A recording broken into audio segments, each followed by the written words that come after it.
ये कहानी एक अल्टरनेट रियलिटी में है जहाँ पर इंसानियत का एक हिस्सा एक पावरफुल कर्स से इंफेक्टेड हो गया है और ये लोग स्किन वॉकर्स कहलाते हैं। ऐसे लोग जो इंसानी रूप से बदलकर जानवरों जैसे बन गए हैं। लेकिन एक पुरानी प्रोफेसी के हिसाब से एक 13 साल का लड़का इस कर्स को एक पूर्णिमा की रात में खत्म करेगा। पर हर कोई ये नहीं चाहता कि ये प्रोफेसी सच हो। कुछ ऐसे भी ग्रुप्स हैं जो अपनी पावर को खोना नहीं चाहते और वो इस प्रोफेसी को सच होने से रोकने के लिए कुछ भी करने को तैयार है। अभी एक आदमी को हम जंगल के बीचों बीच भागते हुए देखते हैं।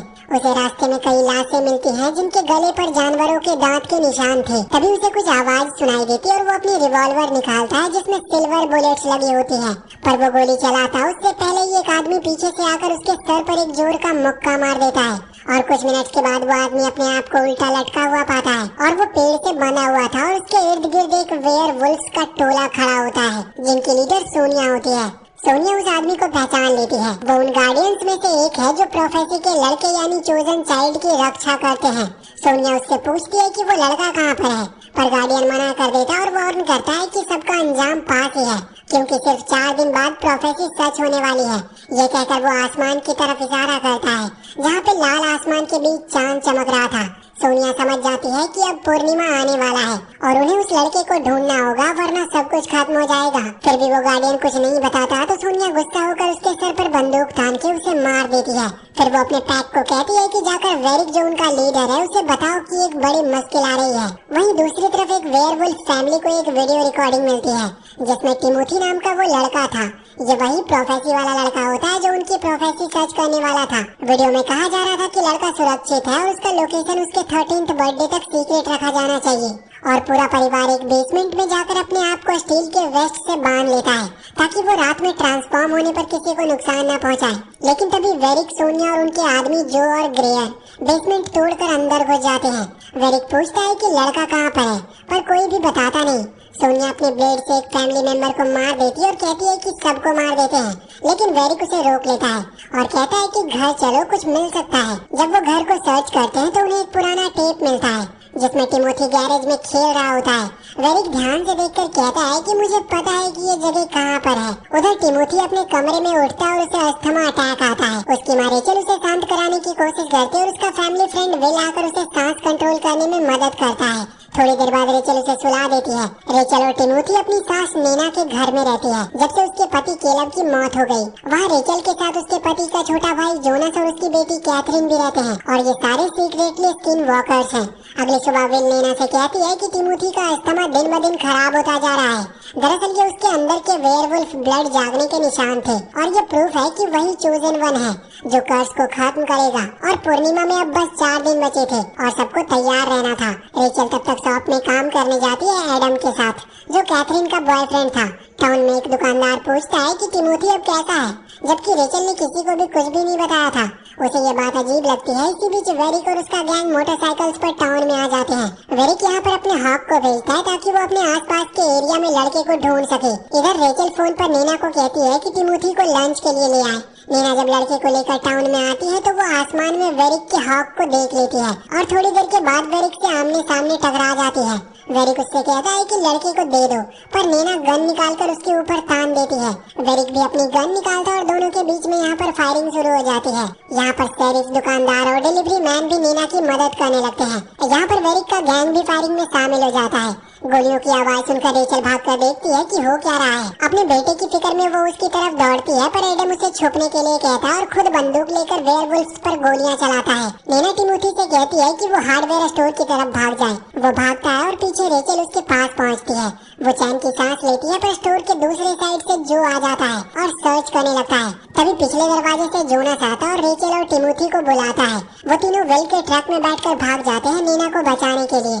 वेरिक और उसके आदमी ट्रक पर गोलियां चलाते हैं जिसमें एक गोली जोनस के कंधे पर लग जाती है। नेना फिर चिल्लाकर कहती है कि यहाँ से भागो और फ्यूल टैंक पर गोली मारकर गैस स्टेशन को उड़ा देती है और एक धमाके से सबका ध्यान बिखर जाता है और इसका फायदा उठाकर जोनस और बाकी सब भाग जाते हैं। लेकिन नेना वहीं पर रुककर वेरिक का सामना करती है।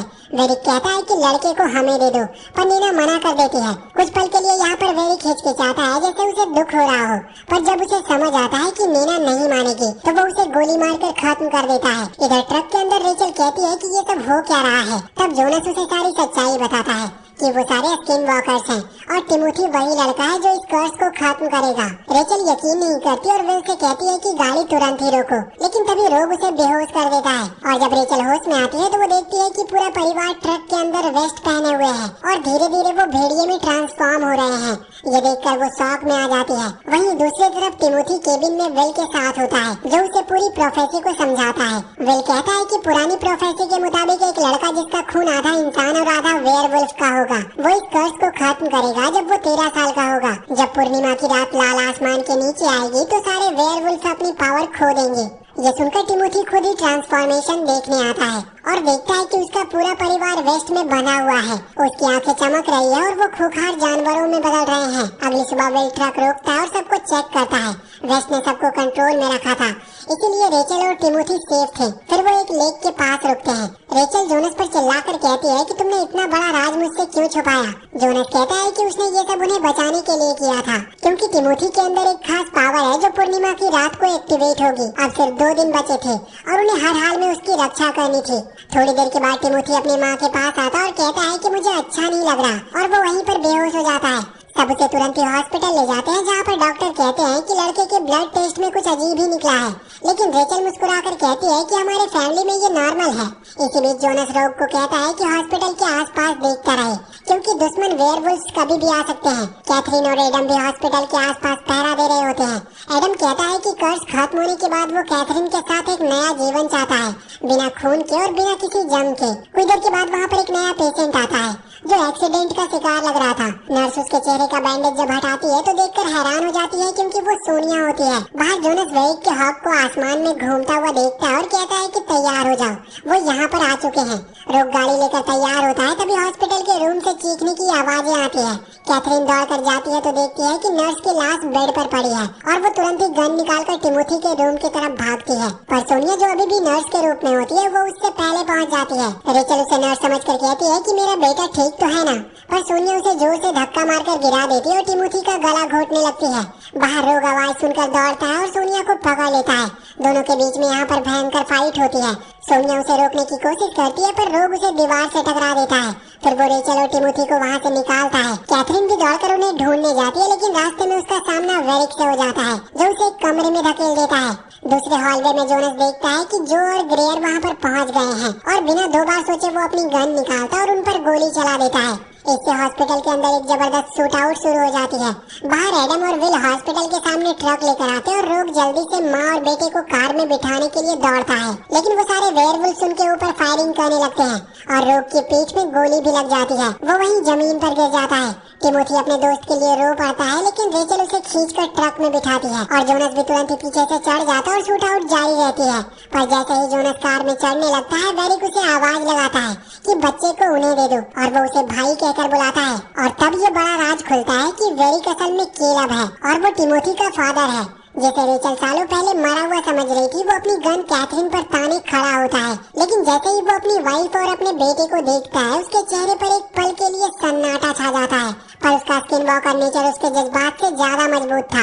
वो अपने परिवार से कहता है कि टिमोथी को दे दो और मेरे ग्रुप में शामिल हो जाओ। जोनस उसे समझाने की कोशिश करता है, लेकिन केलब कहता है कि वो अपनी पावर्स नहीं छोड़ सकता, क्योंकि इंसान कमजोर और बीमार होते हैं। तो यहाँ पर वेरिक एक ऑफर करता है। वो कहता है कि टिमोथी को हमें दे दो और मैं कैथरीन को छोड़ दूंगा। तभी वहाँ पर पुलिस की सायरन भी सुनाई पड़ती है। तब एडम बिना वक्त जाया किए फिर से फायरिंग करता है और ग्रेयर को वहीं पर मार देता है और परिवार को लेकर निकल जाता है। पर कैथरीन अब वेरिक के कब्जे में थी, जो उसे जंगल ले जाता है और वहाँ पर सोनिया उसे कन्फ्रंट करती है। वो उससे कहती है कि तुम्हारी एक वाइफ और एक बेटा भी है। वेरिक कहता है कि वो सब मेरा पास्ट था, अब सिर्फ एक ही चीज मायने रखती है, स्किन वॉकर रेस को बचाने का। फिर वो फैसला करता है कि कैथरीन को चारा बनाकर रखेंगे ताकि उसकी फैमिली उसे बचाने आए और सब कुछ एक बार में ही खत्म हो जाए। इसी बीच जोनस सबको एक पुराने हाइड आउट में ले जाता है, जहाँ पर वो सुरक्षित रह सकते थे। एडम कहता है कि हमें कैथरीन को बचाने वापस जाना चाहिए, लेकिन जोनस कहता है कि वेरिक उसे ट्रैप कर रहा है और वो सबके जान को खतरे में डाल सकता है। विल कहता है कि हाइड आउट तैयार है, रात होने से पहले हमें अपने आप को वेस्ट में बांधना होगा। रात गुजरती है और सभी केव के अंदर ही छुप जाते हैं। सुबह होने के बाद एडम कैथरीन के बारे में सोचना बंद नहीं कर पाता। वो जंगल में दौड़ता है और उसके ट्रेल को फॉलो करता है और उसे एक पहाड़ी पर बंधा हुआ पाता है। कुछ देर के बाद वो उसे वापस ग्रुप के पास ले आता है। जोनस अपनी बेटी को देखकर खुश होता है, लेकिन उसे शक भी होता है कि उनका पीछा किया गया है। ग्रुप फिर से रोड पर निकल पड़ता है। कैथरीन बताती है कि वेयरवुल्फ उसे मारना चाहते थे, लेकिन वेरिक ने मना कर दिया और उसे लगता है कि वेरिक के अंदर केलब का अभी भी इंसानी एहसास बचा है। पर जोनस कहता है कि ये सब उसके दिखावे का एक हिस्सा है। और जैसे ही वो बात कर रहे होते हैं, 4 बाइकर ट्रक के पीछे आ जाते हैं। रात होने वाली होती है और सब अपने वेस्ट पहनने लगते हैं, लेकिन कैथरीन अचानक ही बीमार पड़ती है और जोनस समझ जाता है कि उसका कांटेक्ट ह्यूमन ब्लड से हो गया है। वेल उसे वेस्ट में बांधने की कोशिश करता है, लेकिन कैथरीन का ब्लड लस्ट कंट्रोल से बाहर हो गया था। वो वेल पर झपट कर उसकी गर्दन तोड़ देती है। जोनस एडम से कहता है कि उसे खत्म करो, वरना वो सबको मार देगी। एडम मजबूर होकर अपनी गन निकालता है, लेकिन उसका एम चूक जाता है। जोनस वेल से गन लेने की कोशिश करता है, तब तक कैथरीन एडम पर झपट पड़ती है और उसी की गन से मार देती है। अब कैथरीन यहाँ पर पूरी तरह खून की प्यासी हो चुकी थी। जोनस अपनी बेटी को संभालने की कोशिश करता है, पर वो रुकती नहीं। तब टिमोथी से कहता है कि केबिन का डोर खोल दो। टिमोथी जाके देखता है और उसके सामने उसकी कजन एक जानवर जैसे चेहरे लिए खड़ी होती है। वो राइफल उठाता है और उसके ऊपर पॉइंट करता है, पर गोली चलाने से पहले जोनस अपने आप को वेस्ट से छुड़ा देता है।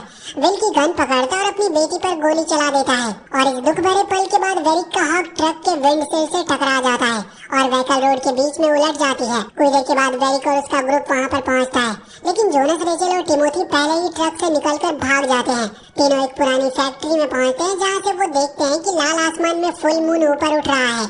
जोनस रेचल और टिमोथी को एक कमरे में छुपा देता है और कहता है कि मैं ट्रैप सेट करता हूँ। वो रेचल को एक शॉटगन भी देता है और कहता है कि अगर मैं अपने वुल्फ फॉर्म में आ जाऊँ और तुझ पर अटैक करूँ तो बिना सोचे मुझे मार देना। अब रात होती है और प्रोफेसी वाली फुल मून नाइट आ जाती है। जोनस अपने वुल्फ फॉर्म में बदलकर फैक्ट्री के अंदर घूम रहा होता है।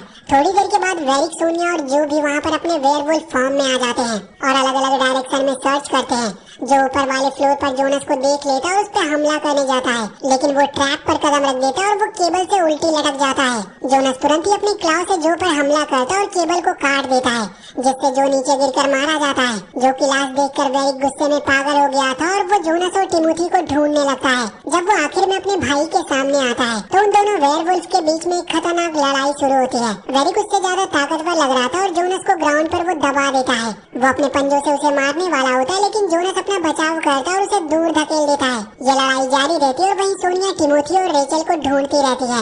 आखिर वो उन्हें एक कमरे में ढूंढ लेती है। रेचल अपनी शॉटगन लेकर रेडी होती है, पर सोनिया छत से जंप करके उसके ऊपर गिर जाती है। रेचल के पास आयरन ग्रेड का प्रोटेक्शन होता है, लेकिन सोनिया अपने क्लाव से ग्रेड तोड़ने लगती है। वहीं टिमोथी अपनी माँ की राइफल उठाता है और सोनिया पर गोली चला देता है। गोली सीधा जाकर उसे लगती है और सोनिया गुस्सा करके लड़के पर झपट पड़ती है, पर रेचल उसकी राइफल वापस ले लेती है और लगातार फायर करती रहती है जब तक सोनिया जमीन पर गिरकर मर नहीं जाती। वहीं जोनस और वेरिक अभी भी इधर उनकी लड़ाई जारी होती है। वेरिक जोनस को एक ब्रिज से नीचे फेंक देता है, पर जोनस नीचे गिरता नहीं, बल्कि ब्रिज से वो किसी तरह लटक जाता है। वहीं वेरिक सोनिया की गोली की आवाज सुनकर घबरा जाता है और उसे ढूंढने चला जाता है।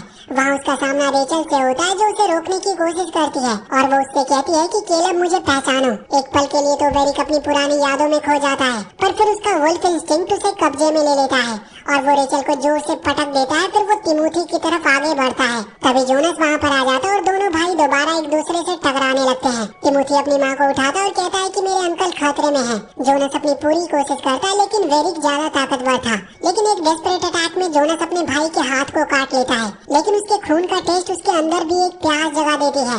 अब जोनस खुद भी कंट्रोल खो देता है और टिमोथी पर झपट पड़ता है, लेकिन रेचल टाइम पर उसे गोली मार देती है। यहाँ पर वेरिक अब भी जिंदा था। वो रेचल को एक और झटके से गिरा देता है और टिमोथी पर हमला करने को तैयार होता है, पर तभी टिमोथी दूर से घंटी की आवाज सुनता है।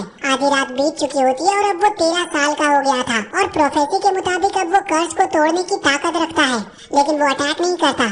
वेरिक उसकी गर्दन पर दांत लगाता है, पर कुछ अजीब होता है। लड़के के खून का असर वेरिक पर पड़ता है और उसकी प्यास खत्म हो जाती है और वो होश में आने लगता है। वेरिक समझ नहीं पाता कि ये हो क्या रहा है। तभी रेचल उसके सर पर जोर का वार करके उसे गिरा देती है। रेचल और टिमोथी उसके पास जाते हैं और देखते हैं कि उसकी ट्रांसफॉर्मेशन खत्म हो रही है। केलब वापस इंसान बन रहा था और आखिरकार उसका परिवार दोबारा मिल जाता है। तीनों एक कमरे में जाकर रात गुजारने का फैसला करते हैं। वहीं रिसेप्शन पर जाने पर रेचल किसी की आहट सुनकर अपनी गन निकालती है और पॉइंट आउट करती है, लेकिन वो सिर्फ एक लड़का होता है जो ग्रिम रीपर के कॉस्ट्यूम में पार्टी से आया होता है और वो रूम मांगने आया था। सब शांत होने के बाद फैमिली रूम की चाबी लेती है और केलेब की मदद से रेचल टिमोथी का ब्लड सैंपल निकालती है। उस खून से अब और लोगों को क्योर किया जा सकता था, कुछ अपनी मर्जी से और कुछ जबरदस्ती। केलेब अपने बेटे का थोड़ा खून अपनी एम्यूनेशन में भर लेता है और स्किनवॉकर के खिलाफ एक नई हंट शुरू करता है ताकि ये श्राप एक दिन हमेशा के लिए खत्म हो जाए। और इसी के साथ ये मूवी यहीं पर खत्म होती है। तो वीडियो अगर पसंद आई हो तो चैनल को सब्सक्राइब करके बेल आइकन जरूर दबा लें और कमेंट सेक्शन में हमें बताएं कि आपको ये कहानी कैसी लगी।